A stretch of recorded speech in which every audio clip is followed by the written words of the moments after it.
warahmatullahi wabarakatuh. Perkenalkan, nama saya Syariwati. Saya dari Prodi Pendidikan Islam Anak Usia Dini, Fakultas Tarbiyah dan Ilmu Keguruan Institut Agama Islam Negeri Kendari. Baiklah, di sini saya akan menjelaskan mengenai anak berkebutuhan khusus. Nah, sebelum kita masuk pada poin inti, yaitu jenis-jenis anak berkebutuhan khusus, di sini saya akan menjelaskan mengenai apa sih itu anak berkebutuhan khusus. Nah, anak berkebutuhan khusus adalah anak yang memiliki keterbatasan fisik maupun mentalnya yang membedakan dia dengan anak-anak normal lainnya. Anak berkebutuhan khusus biasanya memiliki perlakuan yang khusus dari guru maupun orang tua yang perlakuan itu berbeda dengan anak-anak lainnya.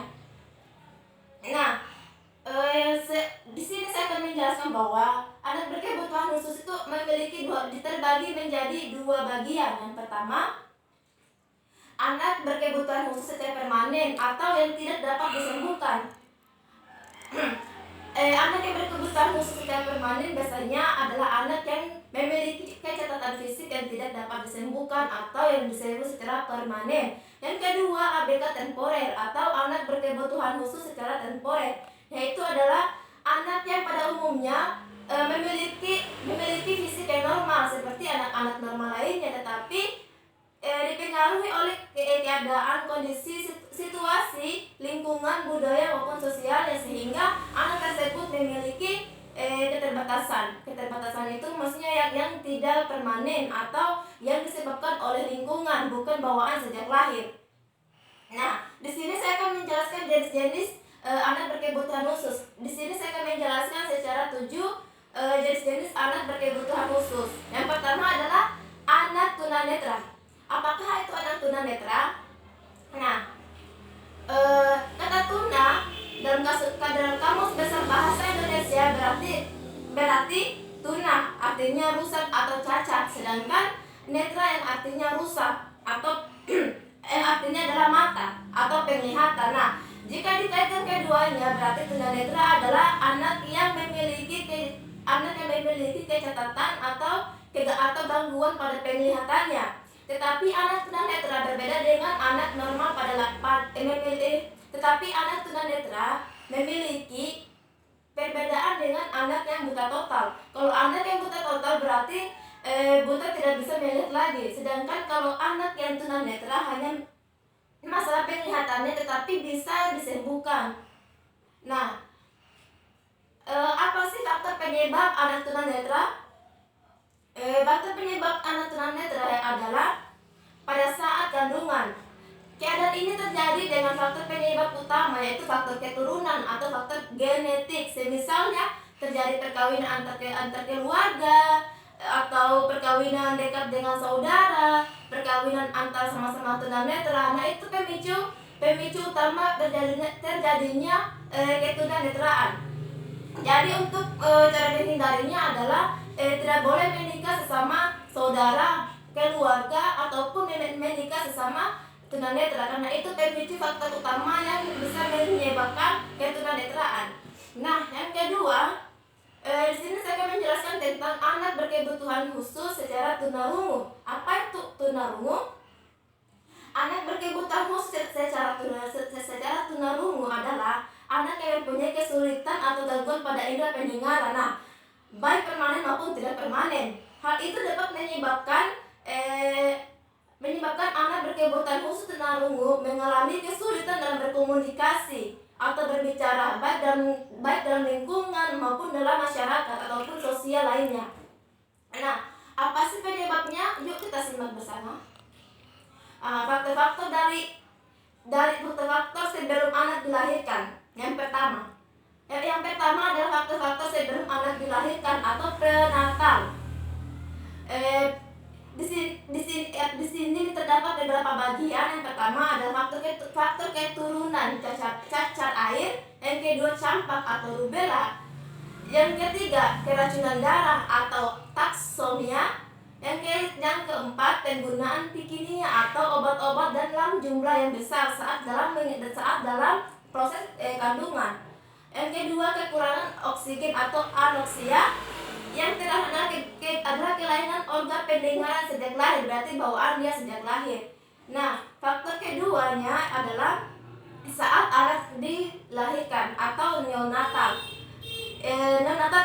menjadi beberapa bagian. Yang pertama adalah anak lahir prematur atau anak lahir itu belum cukup bulan. Yang kedua, anak lahir menggunakan forceps atau alat bantu tank. Yang ketiga adalah proses kelahiran yang terlalu lama, maksudnya sudah melebihi 9 bulan. Tadi kan yang dijelaskan pertama prematur atau belum cukup bulan untuk dilahirkan, sedangkan yang terakhir ini adalah proses kelahiran yang terlalu lama. Maksudnya proses kelahiran itu mesti memakan waktu yang cukup lama. Dan faktor yang terakhir adalah faktor postnatal atau anak sesudah dilahirkan. Nah, yang pertama tuh terjadinya infeksi, yang kedua meningitis atau peradangan selaput otak, yang kedua tunarungu perseptif yang bersifat keturunan atau genetik, yang terakhir adalah terjadinya infeksi pada alat-alat pernapasan. Nah, di sini saya akan menjelaskan tentang anak berkebutuhan khusus secara tunawicara. Apa sih itu tunawicara? Tunawicara adalah apabila seseorang mengalami kelainan baik dalam pengucapan atau artikulasi bahasa maupun suaranya dari bicara normal, sehingga menimbulkan kesulitan berkomunikasi lisan dalam lingkungan atau keluarga. Nah, tunawicara memiliki ciri-ciri sebagai berikut. Yang pertama, telinganya mengeluarkan cairan. Yang kedua, bibirnya sumbing. Yang ketiga, suaranya itu sedikit sengau. Yang keempat, berbicara keras tetapi tidak jelas, maksudnya artikulasi yang dia ucapkan itu tidak terlalu jelas. Yang terakhir, suka melihat gerakan bibir atau gerak tubuh temannya saat dia berbicara. Jadi anak tunawicara itu saat anak teman-temannya berbicara, dia akan melihat dan dia akan terfokus pada bibir kita saat kita berbicara atau mengucapkan sesuatu yang keluar dari mulut kita sendiri. Nah, yang keempat, anak berkebutuhan khusus secara tunadaksa. Istilah tunadaksa berasal dari kata tuna yang berarti rugi atau kurang, dan daksa berarti tubuh. Tunadaksa adalah anak yang memiliki anggota tubuh tidak sempurna.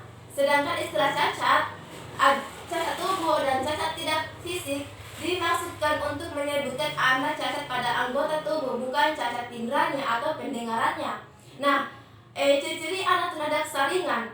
Nah, di sini saya akan menjelaskan ciri-ciri anak tunadaksa. Di sini terbagi menjadi 3 bagian. Yang pertama, ciri anak tunadaksa ringan, yaitu dapat berjalan tanpa alat bantu, berbicara jelas, dan dapat menolong diri sendiri. Nah, maksudnya adalah anak tunadaksa yang faktornya secara ringan adalah anak yang bisa berjalan tanpa alat bantu, maksudnya tanpa bantuan orang tua, bantuan saudara atau bantuan alat-alat lainnya, tetapi dia juga bisa berbicara secara jelas layaknya anak-anak normal pada lainnya, dan dia dapat menolong diri sendiri saat dia terjatuh. Nah, yang kedua, ciri anak tunadaksa sedang, yaitu membutuhkan bantuan untuk latihan berbicara. Maksudnya bantuan tersebut seperti orang tuanya mengajarkan anaknya untuk berbicara, entah itu menggunakan alat ataupun menggunakan hal-hal lainnya, seperti berjalan, mengurus diri sendiri dan alat-alat khusus. Nah, untuk anak tunadaksa sedang, mereka harus membutuhkan alat-alat khusus untuk mereka bisa menolong diri mereka sendiri dan juga berjalan serta berbicara. Nah, yang terakhir, ciri anak tunadaksa berat. Dengan ciri yaitu membutuhkan perawatan tetap dalam ambulasi, berbicara dan menolong. Berarti apapun yang dilakukan, baik berbicara, menolong diri sendiri, berjalan, dia membutuhkan alat itu adalah alat khusus untuk anak tunadaksa. Nah, yang kelima, anak berkebutuhan khusus secara autisme atau autis. Autisme adalah gangguan perkembangan sel-sel syaraf otak yang muncul pada 3 tahun pertama kehidupan anak. Nah, gangguan ini berpengaruh kepada komunikasi, interaksi sosial, imajinasi, dan juga sikapnya. Di sini saya akan menjelaskan tentang penyebab anak autisme. Penyebab anak autisme belum diketahui apa yang menyebabkannya. Akan tetapi ada beberapa faktor yang diduga bisa memicu seseorang bisa menjadi gangguan autisme. Antara lain yang pertama jenis kelamin. Jenis kelamin di sini maksudnya anak laki-laki 4 kali lebih beresiko mengalami autisme dibandingkan dengan anak perempuan. Yang kedua, faktor genetik atau faktor genetik itu bisa disebut dengan faktor bawaan ya, faktor bawaan baik dari orang tua ataupun sejak dia lahir.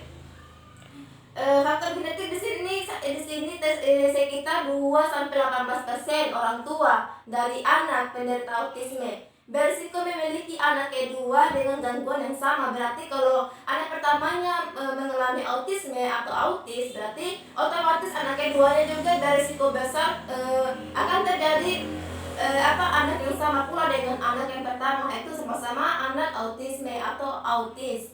Yang ketiga, kelahiran prematur. Nah, bayi yang lahir pada masa kehamilan 26 minggu atau kurang, berarti dia akan pemicu berisiko besar mengalami autis. Jadi kalau orang tua yang melahirkan secara prematur bisa memicu anak tersebut autis, tapi tidak semua juga orang tua yang melahirkan prematur itu anaknya mengalami autis ya. Tidak semuanya, hanya tergantung dari faktor-faktornya, apakah itu faktor genetik atau faktor bawaannya atau faktor memang sejak dia sebelum dikandungan atau sejak lahir.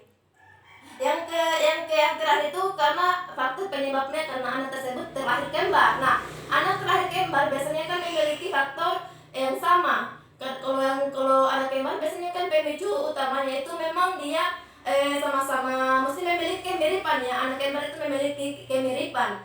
Kadang anak kembar itu bukan hanya laki-laki sama-sama laki-laki, tetapi laki-laki dengan perempuan dengan perempuan, atau laki-laki dengan laki-laki, atau sebaliknya laki-laki dengan perempuan. Jadi kalau anak yang terlahir kembar biasanya kan keadaan yang pertama, keadaan seperti itu normal, keadaan satunya itu tidak normal, keadaan yang satunya itu hidungnya mancung, keadaan yang satunya itu hidungnya pesek, atau yang satunya kulitnya putih, yang satunya kulitnya hitam. Seperti itulah penjelasannya. Maksudnya itu anak yang terlahir kembar, kalau yang pertama itu sudah autis, berarti yang satunya juga akan autis. Mungkin itu penyebab terjadinya anak autis. Meskipun tidak semuanya anak kembar itu adalah autis ya. Tergantung dari faktor genetiknya. Yang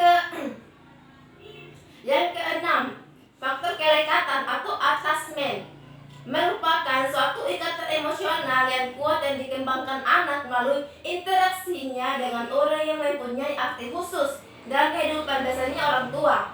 Autisme itu adalah kelekatan anak kepada orang tuanya ya, kelekatan anak kepada orang tuanya. Kelekatan di sini memiliki beberapa fungsi. Yang pertama, secara umum kelekatan atau attachment memiliki fungsi utama, yaitu memberikan rasa aman. Rasa aman maksudnya orang tua memberikan rasa aman kepada anaknya, anaknya memberikan rasa aman kepada orang tuanya. Yang kedua, mengatur keadaan perasaan. Orang tua bisa mengatur keadaan perasaan anaknya, begitupun anaknya bisa mengatur keadaan perasaan orang tuanya. Sama-sama bisa memberikan keamanan, memberikan kenyamanan dan juga perasaan yang baik. Yang ketiga, sebagai saluran ekspresi dan berkomunikasi. Nah, orang tua adalah faktor utama untuk anaknya, supaya anaknya itu bisa menempel sama dia, bahwa maksudnya bisa melekat pada anaknya, yang bisa jadi anak itu bisa bereksplorasi sama orang tua, dan juga bisa melakukan komunikasi ekspresi kepada anaknya, supaya anaknya itu bahwa anaknya ini begini, anaknya mengalami ini. Jadi orang tua ada pemicu faktor utamanya ya. Yang terakhir, sebagai dasar untuk melakukan eksplorasi kepada lingkungan sekitar. Nah, anak untuk melakukan eksplorasi terhadap lingkungan sekitarnya adalah yang pertama itu pasti dia membutuhkan kedua orang tuanya, terutama orang tuanya itu terutama mamanya atau ibunya. Ibunya adalah salah satu faktor perkembangan pemicu perkembangan dan pertumbuhan anak. bagaimana orang tua bisa memberikan kasih sayang, memberikan perhatian kepada anaknya, sehingga anak itu merasa nyaman dengan orang tuanya. Beda dengan orang tua yang sibuk kerja, pergi pagi pulang malam. Di situ dia anaknya mendapatkan kekurangan perhatian, kasih sayang, dan juga komunikasi yang terus menerus. Jadi sebagai orang tua harus memberikan perhatian, sehingga anak itu mereka sama kita, nyaman dengan kita, tidak nyaman dengan orang lain, begitu. Yang terakhir, pertumbuhan dan perkembangan manusia. Nah, saya akan menjelaskan perbedaan pertumbuhan dengan perkembangan. Pertumbuhan manusia adalah ditandai dengan bertambahnya ukuran berat badan dan tinggi badan. Sedangkan perkembangan manusia adalah ditandai dengan perubahan percakapan, maksudnya berbicara, kematangan fisik, sosial, dan juga pikiran menuju dewasa. Sebagai contohnya adalah perubahan susunan dan fungsi-fungsi organ tubuh. Nah, adapun tahap-tahap perkembangan manusia, yang pertama adalah fase pranatal atau fase bayi sebelum lahir. Periode pranatal berlangsung selama 280 hari atau kurang lebih dari 40 minggu yang dihitung mulai dari sesudah hari pertama menstruasi terakhir. Misalnya menstruasinya itu tanggal 12 bulan 1. Jadi dari tanggal 12 itu perempuan sudah bisa dikatakan bahwa dia sudah memiliki periode masa prenatal atau masa kehamilan, meskipun belum menikah ya. Tetapi masa kehamilan itu dihitung dari hari pertama menstruasi. Yang kedua fase neonatal atau masa sesudah kelahiran. Fase kehidupan bayi yang dialami hingga usia 28 hari pertama sejak anak dilahirkan. Nah, yang ketiga fase bayi. Fase bayi itu adalah fase fase bayi itu adalah fase di mana anak sudah dilahirkan. Fase bayi itu biasanya berkisar dari 0 sampai 1 tahun ya, dari 1 bulan sampai 1 tahun, atau 1 bulan sampai 12 bulan, itu adalah masa bayi. Yang selanjutnya fase kanak-kanak awal dan akhir. Yang pertama, masa kanak-kanak awal. Masa kanak-kanak awal bisa ditandai 2 sampai 6 tahun. Masa kanak-kanak awal biasanya disebut dengan problem age. Problem age di mana orang tua sering dihadapkan dengan masalah-masalah masalah anak yang tidak dapat menurut, atau anak-anak yang kapatul yang tidak menurut dengan perkataan orang tua, atau anaknya itu ingin menang sendiri, ingin bermain sendiri tanpa harus mendengarkan pembicaraan orang tuanya. Keras kepala, negativisme. Sedangkan para pendidik menyebutnya adalah masa prasekol atau masa awal sekolah. Yang selanjutnya masa kanak-kanak akhir. Masa kanak-kanak akhir biasanya ditandai dengan usia 6 sampai 12 tahun. Masa kanak-kanak akhir dimulai saat anak memasuki sekolah dasar atau SD, sehingga sering dikatakan dengan masa awal sekolah. Yang keempat, fase pubertas. Pubertas atau akil balik adalah masa ketika seorang anak mengalami perubahan fisik, baik itu dari suaranya, tingginya, berat badannya, psikis, dan juga kematangan fungsi seksual atau jenis kelaminnya ya. Selanjutnya masa pubertas dalam kehidupan kita biasanya dimulai saat berumur 8 hingga 10 tahun dan berakhir lebih kurang di usia 15 hingga 16 tahun. Jadi masa pubertas itu dihitung dari usia 8 sampai 10 tahun dan berakhirnya lebih kurang lebih dari usia 15 sampai 16 tahun. Selanjutnya fase remaja. Fase remaja merupakan fase paling sulit bagi orang tua dan remaja itu sendiri. Pada umumnya fase remaja didefinisikan sebagai masa peralihan dari masa kanak-kanak menuju masa dewasa yang terjadi pada usia 12 tahun hingga 21 tahun, itu disebut fase remaja. Selanjutnya fase dewasa awal Masa dewasa awal dimulai pada umur 18 tahun sampai kira-kira umur 40 tahun ya, itu masa dewasa awal. Saat perubahan fisik dan psikologis yang menyertai berkurangnya kemampuan reproduktif, masa dewasa awal merupakan periode penyusunan diri terhadap pola-pola kehidupan yang baru, harapan-harapan sosial yang baru. Maksudnya itu yang masa dewasa awal itu masa menuju masa akhir atau masa menuju tua ya. Yang terakhir adalah masa madya atau akhir. Permulaan madya sekitar 45 sampai 50 tahun itu disebut dengan masa madya. Selanjutnya masa dewasa lanjut. Masa madya di sini terbagi beberapa bagian. Yang pertama, masa dewasa lanjut usia atau akhir merupakan masa lanjutan atau masa dewasa akhir, yaitu 60 tahun ke atas ya. Sedangkan masa dewasa akhir disebut juga dengan masa menuju tua atau dewasa lanjut usia, merupakan masa lanjutan masa dewasa akhir, yaitu 60 tahun ke atas.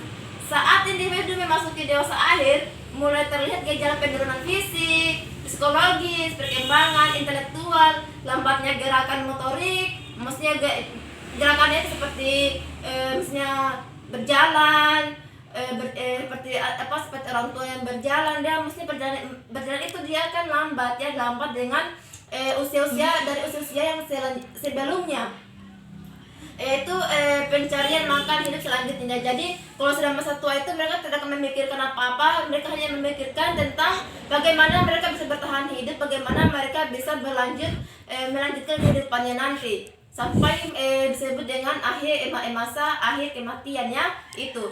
Jadi jadi mungkin itu saja yang bisa saya jelaskan dari beberapa penjelasan saya mengenai anak berkebutuhan khusus serta jenis-jenisnya. Lebih dan kurangnya mohon dimaafkan karena kesempurnaan hanya milik Allah Subhanahu wa taala. Oke, lebih dan kurangnya mohon dimaafkan. Wabillahi taufiq wal hidayah. Assalamualaikum warahmatullahi wabarakatuh.